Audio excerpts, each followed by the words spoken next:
If I had to choose a title for the message today, it would be The Jesus You May Not Know. The Jesus You May Not Know. Now, this message is actually directed more specifically to the church, although I'm quite sure that non-believers may grasp it a little bit better. It's kind of ironic to attempt to introduce Jesus, the Christ, to Christians. But if you bear with me, you will see the point that I am trying to drive home in this message. In 1 Corinthians 10, verse 31 to chapter 11 and 1, Paul says, "So whether you eat or drink or whatever you do, do it to the glory of God. Do not cause anyone to stumble, whether Jews, Greeks, or the church of God, even as I try to please everyone in every way, for I am not seeking my own good, but the good of many, so that they may be saved." And here we go, chapter 11, verse 1. "Follow my example as I follow Christ." And in 1 Peter 2, verse 21, we read, "To this you were called, because Christ suffered for you, leaving you an example that you should follow in his stead." I read of a beautiful story. It was a beautiful Sunday morning in a little town of Raymond. The members of the First Church of Raymond were all decked out in their Sunday finest and were enjoying another inspirational worship service. Rachel Winslow, a beautiful young lady, had just finished singing a beautiful arrangement of the song, Where he lead me, I will follow. Where he lead me, I will follow. The pastor, Reverend Henry Maxwell, stood up, walked to the podium, and began to deliver his message to the congregation. On that day, the message was on being a disciple of Christ and following his example. And as usual, Maxwell did a wonderful job of delivering the message. Just before the closing of the service, a man who had been seated at the back of the church stood up and made its way down the aisle to the front of the church. The man looked to be somewhere in his early 30s. His clothes were dirty, torn. He looked as if he had not taken a shower for several days. He turned around to face the congregation and said, "I've been wondering about something ever since I came in here. And with your pastor's permission, I would like to say a word at the close of the service. First of all, I want you to know I am not drunk. I am not crazy, and I am perfectly harmless. But if I die, which is very likely, I want the satisfaction of knowing that I had my say in a place like this before this sort of a crowd." The people didn't know what to think or what to do with the stranger, so they sat there and listened to what he had to say. He told them that he was unemployed, although he's been looking for a job for several months. Then he asked them for a very important question. He said, "What does it mean to follow Jesus? What does it mean to follow Jesus? What do you mean when you sing, 'I will go with him all the way'? Do you mean that you are willing to deny yourself and and even suffer like he did as you seek to save those who are lost. Then after a short pause, the man told the congregation that the other night he had listened to another group of Christians sing several beautiful songs. He told them that he sat there listening to those beautiful harmonies of old hymns. A thought came to his mind. He said, there seems to be an awful lot of trouble in the world that somehow would not exist if all people who sing Christian songs went and lived them out the way they're supposed to. Have you lived your song? Then he shook his head, looked at the pastor and the crowd again before saying, I suppose I just don't understand. But what would Jesus do? Is that what you mean by following his steps? Then all of a sudden, the men collapsed. Reverend Maxwell quickly dismissed the church and the crowd, and the doctor in the congregation came to the man's aid, but there was not much he could do. The man never regained consciousness and died later that afternoon. Now, let me just tell you, the incident I just shared with you never really happened. It never really took place.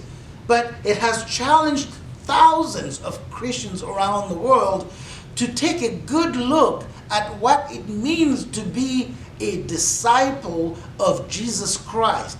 It comes from a book entitled In His Step, which was written by a Charles Sheldon, who was the pastor of a little church in Topeka, Kansas. Actually, this book and another book entitled What Would Jesus Do, which is a contemporary version of Sheldon's book that was written by his great-grandson, was the inspiration behind those little bracelets you probably know with the letters WWJD on them. They stand for What Would Jesus Do? The bracelet serves as a reminder to the individual wearing it that they are a disciple of Christ, and whatever they say and do is a reflection of his teaching. What would Jesus do?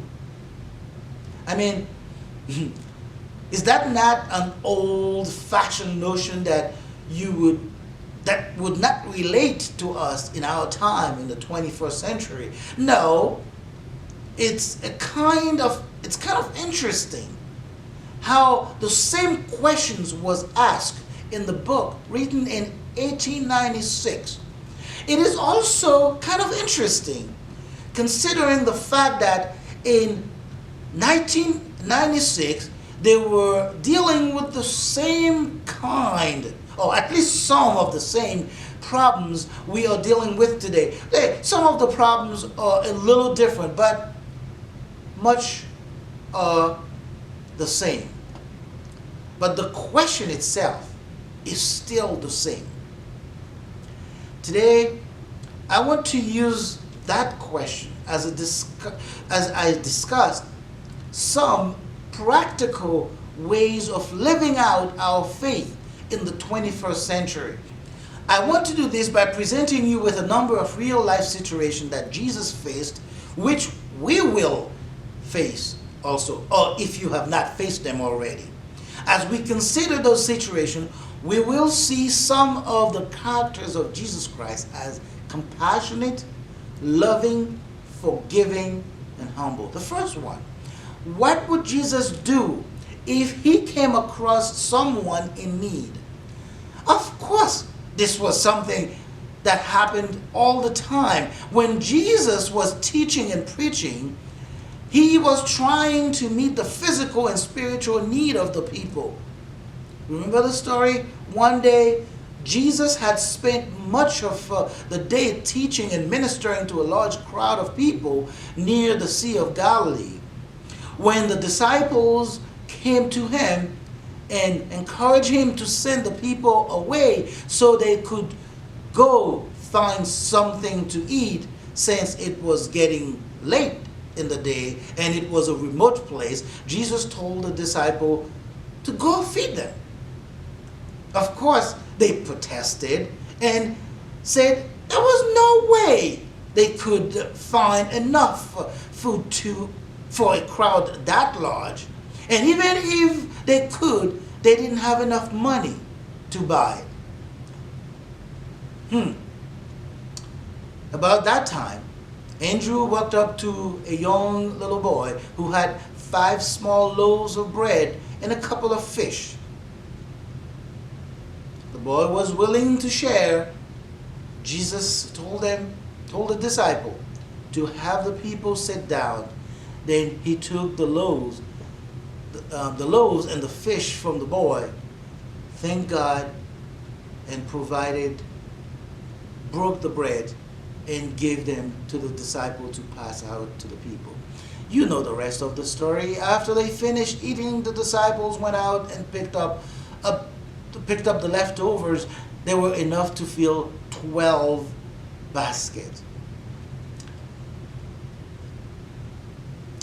I read the story of a seminary professor who told his class, if anyone wanted some extra credit, to meet him at the library at 2 p.m. for a special assignment. As you can imagine, at 2 on the clock, 15 students were already there, showed up at the library. He divided them into 3 groups of 5. He gave each person in the first group an envelope and told them to walk across campus to a specific building. He went on to say that they only had 15 minutes to get there, and if for some reason they were late getting there, it would be reflected in their grade. The professor waited a couple of minutes and then gave each of the people in the second group an envelope with the same instruction. However, they were to get to the same building, but he gave them 45 minutes to get there. A few minutes later, he handed out the last 5 envelopes to the 5 students in the third group and informed them that they had 3 hours to go to the building, the very same building. Now, what the professor didn't tell any of the students is that he had asked 3 drama students to meet them along the way, acting like people in need. One of the drama students was walking around with his head in his hand, mourning out loud and pretending that he is in great pain. The second drama student proceeded to lay down on the ground and pretended to be unconscious. The third drama student positioned himself on the very steps of the building and pretended to have a seizure attack. Of course, what the professor was trying to do was to see how many of the students would stop to help the individual's need. The result was quite impressive, quite interesting. Not one of the students who had 15 minutes to go to their destination stopped. 2 in the second group of the 5 stopped, and all 5 of the last group stopped to see what they could do for each of the people they met, because they were in need. Now, the professor concluded that, of course, time was definitely a factor. Now, the question I want you to ponder right now, to what extent are we letting the time constraint of the world to allow us to ignore our Christian teachings?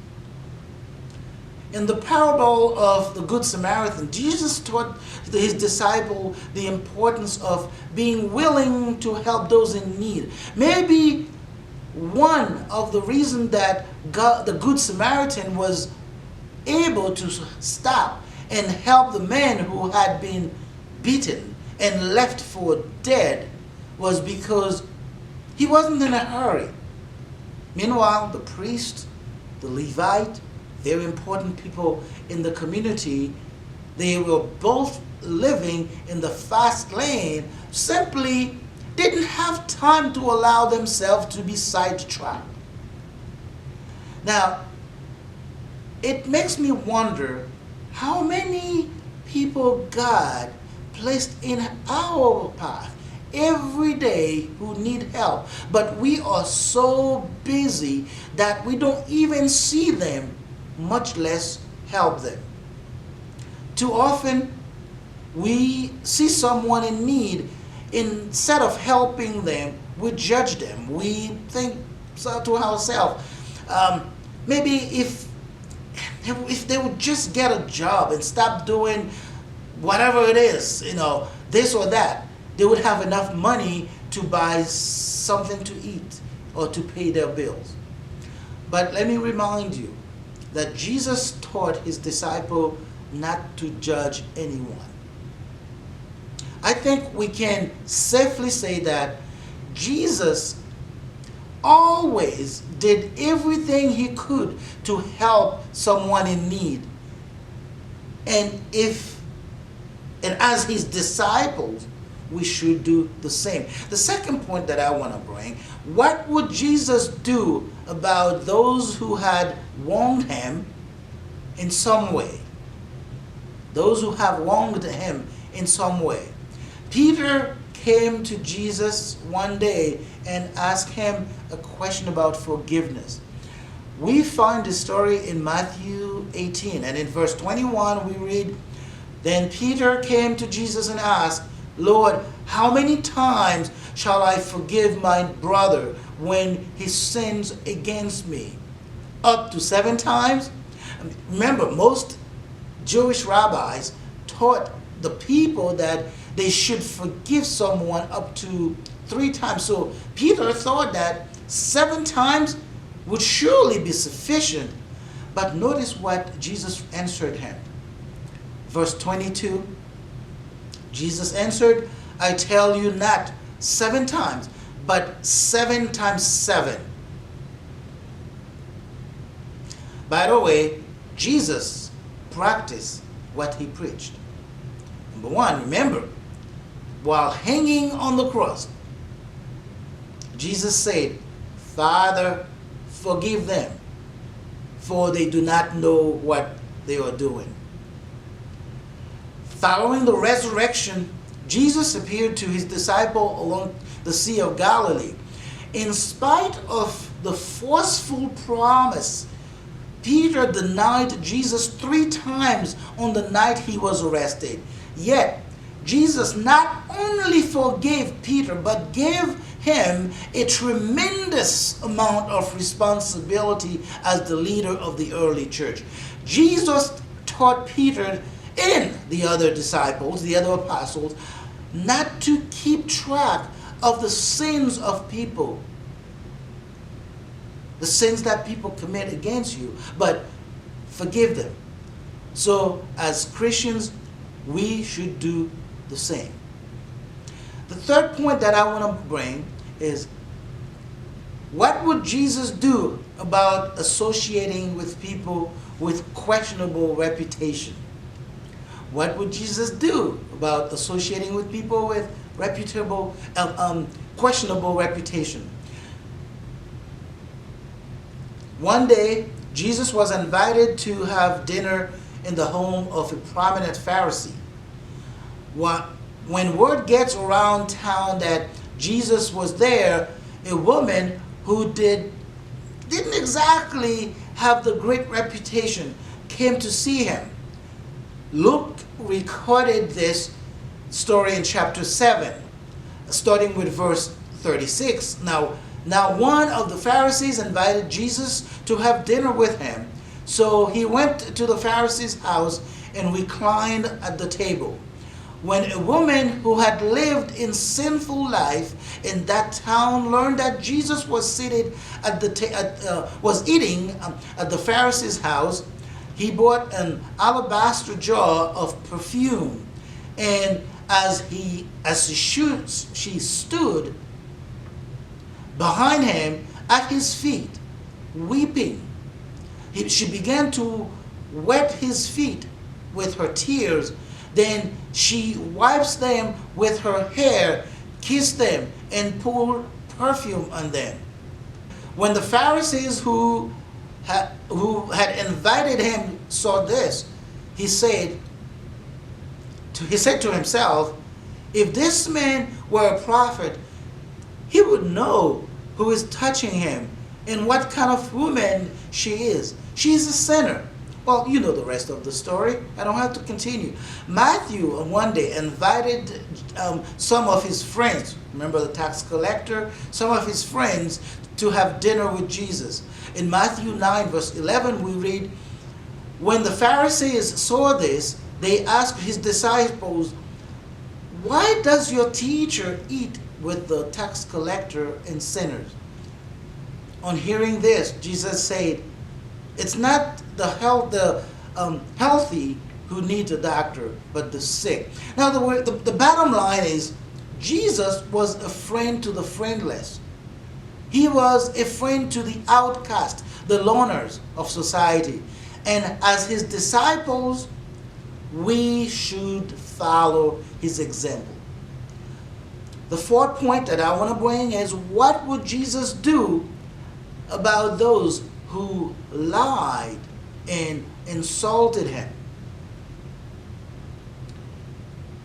In the Sermon on the Mount, Jesus said, and I read from Matthew 5, starting verse 11, blessed are you when people insult you, persecute you, and falsely say all kinds of evils against you because of me. Jesus put those words into practice throughout his life, but it was never more evident on the day he was crucified.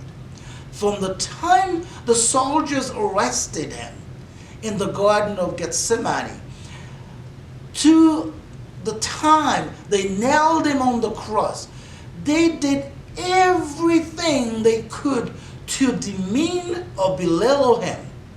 They made fun of him. They beat him. They tortured him. They spat upon him.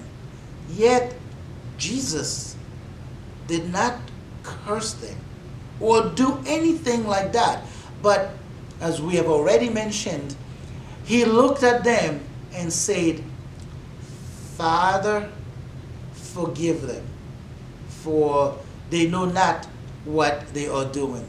Jesus did not retaliate or try to get back to the Roman soldiers who had insulted and persecuted him, or the Jewish religious leaders at that time who made fun of him and challenged him to come down from the cross. Instead, he forgave them. And as his followers, we should forgive those who say and do things against us. The fifth and final point of real life situation that I want to bring to you is temptation. Let's consider what Jesus would do about temptation. Now, let me just admit that this temptation thing is a vast topic. The Bible even is filled with it from cover to cover, mostly about how God dealt with our problems of sin and bring us to victory. The reality is that everyone faces temptation. It is a common experience to all. Like Paul says in 1 Corinthians 10 verse 13, but remember that the temptation that, and I'm reading from 1 Corinthians, that remember that the temptation that comes into your life are no different from that others experience. A survey of discipleship journal readers in 1992, which personally I think is still relevant today, ranked areas of greatest spiritual challenges to those readers. And here's the list: materialism, pride, self-centeredness, selfishness, laziness, and there were two ties actually for number 5, anger, bitterness, and sexual lust. Number 6, envy. Number 7, gluttony. Number 8, lying.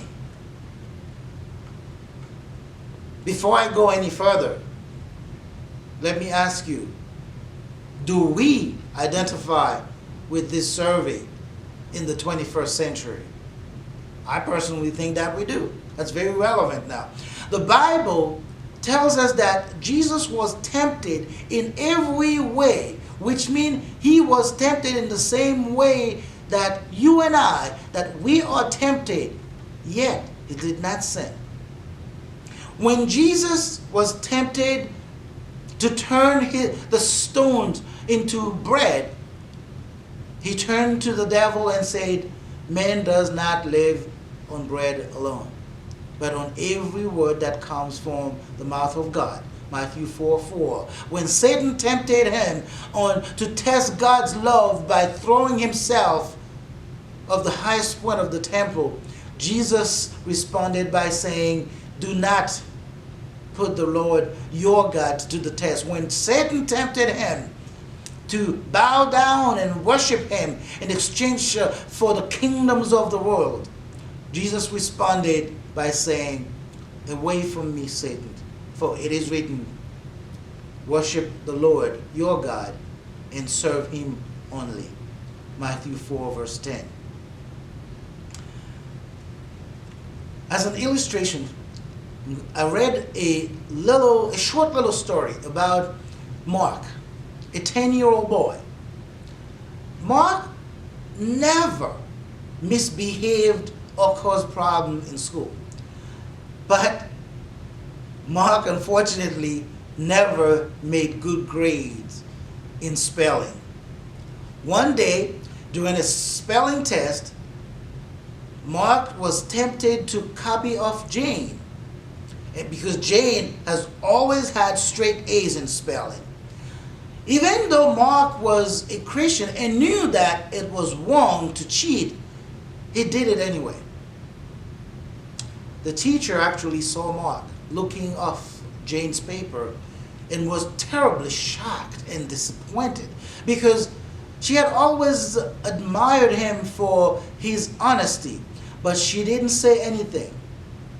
When it came time to collect the papers,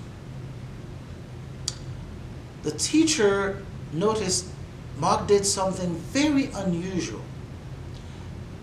He bowed his head and prayed silently and asked God for forgiveness. Then he ripped his paper. He decided to take a 0 rather than turning in a paper in which he had cheated on. The teacher called him. She called Mark up to her desk and said, Mark, I was watching you. I'm having a goosebump just telling the story right now. I want you to know that I am very proud of you. I'm very proud of what you just did. Today, you really passed a much greater test than your spelling test. Just as Mark's teacher was watching him, there are a lot of people watching those of us who called ourselves Christians to see if what we say and do are consistent with the teaching of Jesus Christ that are found in the Bible. Unfortunately, too many times they are not. Mahatma Gandhi, one of the greatest spiritual leaders of India, once made that statement concerning Christianity. He said, if every Christian in India lived according to the principles that Jesus taught in the scriptures, all of India would be Christian today. Now, in the book, In His Steps, Henry Maxwell, the pastor of the First Church of Raymond, challenged his congregation to make a commitment to God, not to say or do anything for an entire year without first asking themselves the question, what would Jesus do? It literally changed the lives of those who were willing to make that commitment, and it will do the same for us today. Are you willing to walk as Jesus walked? Are you willing to walk as Jesus walked? Are you willing to do what Jesus did? Are you willing to commit yourself not to do anything without asking yourself the question, what would Jesus do? Now, this book, the book may have been fictional, my friends, but the message is not. The message is not. The message is not fictional.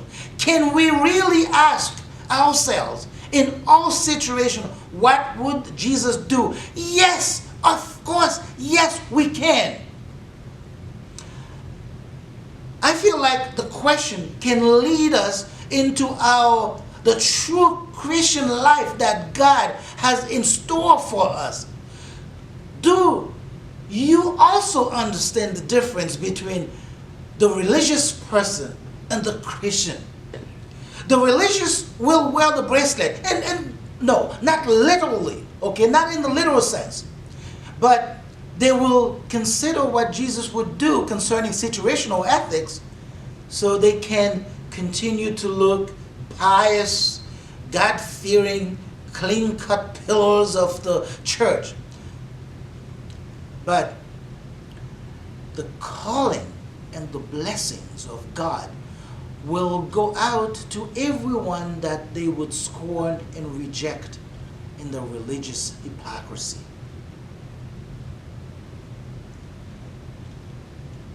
This is the Jesus that you may not know. Do you want to follow in his footsteps today? Asking yourself a simple question. Asking yourself a simple question. You are claiming his name. You self-proclaim yourself as Christians. Say that you are a disciple of Jesus. You know what the word disciple means. Are you ready to follow his teaching? Are you ready? Do you want to commit? What would Jesus do in every situation? Let us pray.